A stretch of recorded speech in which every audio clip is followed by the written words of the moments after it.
อันนี้เป็นสถานที่หนึ่งอีกที่ว่าอยู่ทางเทิง โอเค ที่เขาเจะ เจอ ได้ ตู้ไหนอยู่นี่ ไปลง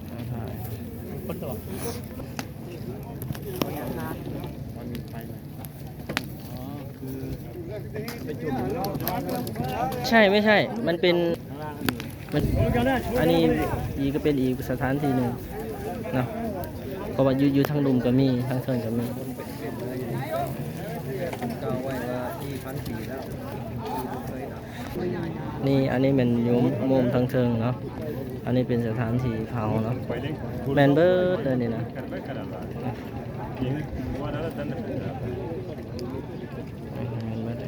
อันนี้กับเผาอยู่ทางเทิงเลย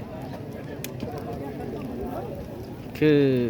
หลังจากที่ตายแล้วเขาเจ้าก็เอามาล้างน้ำแล้วก็มาเรียนคิวครับหลังจากเรียนคิวแล้วเขาเจ้าก็เอามาขึ้นห่างไฟ Mira el que pasa. ทำมาเป็นเหตุแบบนี้เป็นสถานีอันนี้นี่ชัดเลยนี่มีตีนมีอย่างหน่อย